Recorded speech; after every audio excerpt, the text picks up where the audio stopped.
இருக்கிறாங்க. வேதம் நமக்கு என்ன சொல்லி தருகிறதுன்னு பார்ப்போமா?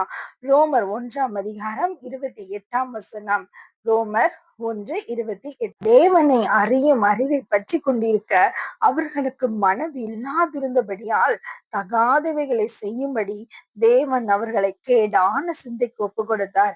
எப்படியா? தேவனை பற்றி அறிகிற அறிவுல வளரணும்னு சொல்லி வாஞ்சி அவர்களுக்கு தேவன் பேர்ல இல்லாததுனால தகாத சிந்தனைகளுக்கு தேவன் அவர்களை ஒப்பு கொடுத்தார். எப்படிப்பட்ட தகாத சிந்தனைகள்?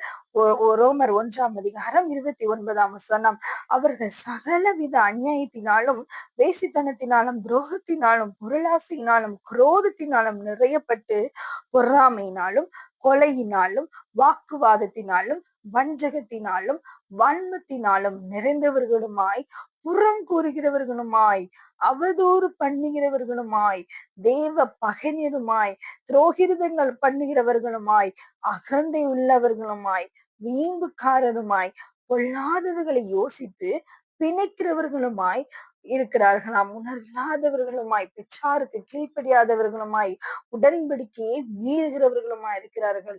பொல்லாதவைகளை சிந்தித்து பிணைக்கிறவர்களாய் இருக்கிறார்கள். புறங்கூறுகிறவர்களாக இருக்கிறார்கள். பொய் சாட்சி கூறுகிறவர்களாய் இருக்கிறார்கள். பிரியமானவர்களே, பிறர் நம்மை குறித்து குற்றப்படுத்துகிற காரியத்துல நாம் என்ன செய்ய வேண்டாம்? நம்மை நாம் நிரூபிக்க எந்த முயற்சியும் எடுக்க வேண்டாம்.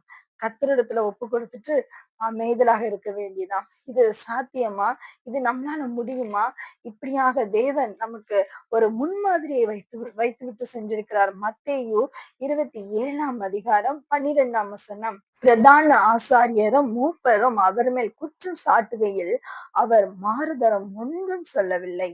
அப்பொழுது பிலாத்து அவரை நோக்கி, இவர்கள் உன்மேல் எத்தனையோ குற்றங்களை சாட்டுகிறார்களே, நீ அவைகளை கேட்கவில்லையா என்றான். அவரோ ஒரு வார்த்தையும் மாறுதரமாய் சொல்லவில்லை. அதனால் தேசாதிபதி மிகவும் ஆச்சரியப்பட்டான். பிரியமானவர்களே, கர்த்தருடைய தன்மையை பாத்தீங்களா? இது நம்மளால முடியுமா? முடியவே முடியாது. என்னால முடியாதுங்க. யாராவது இப்படி குற்றப்படுத்தினாங்க அப்படின்னு சொன்னா நான் முதலாவதாக நான் என்ன இல்ல அப்படின்னு சொல்லி நிரூபிப்பதற்காக தான் நான் என்ன செய்வேன்? முயற்சிகளை எடுப்பேன். பிரியமானவர்களே, கர்த்தர் நமக்கு ஒரு அழகான ஒரு மாதிரியை வைத்து விட்டிருக்கிறார். நாம் இதை பின்பற்றுவதற்கு அவருடைய கிருபையை கேட்போமா? இன்றைக்கு உங்களுக்கும் எனக்கும் அதே கிருபையை கர்த்தர் கொடுப்பாராக.